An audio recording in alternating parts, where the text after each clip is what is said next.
Does a family trust own my real estate assets? A common question. I'm George Duby, saving the world from tax, one bow tie at a time.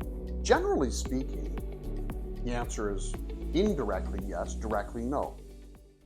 Indirectly meaning, in most scenarios, we're going to have the real estate owned by one or more corporations, and those corporations in turn are partially or wholly owned by the family trust itself.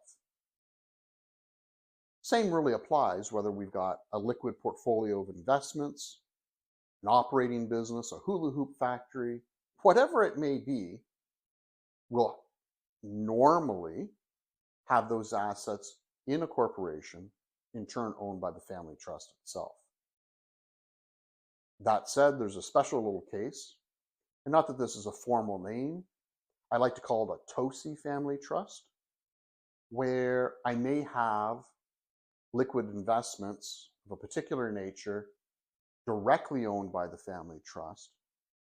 And my objective here is really to bypass certain tax rules that restrict how I may be splitting income with minor children, or for that matter, adults that are not as involved in the business or have other requirements or tests that haven't been met from Revenue Canada's audits.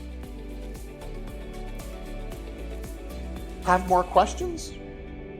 Please subscribe, follow, or reach out. I want all of us to have the information we need to do wonderful things.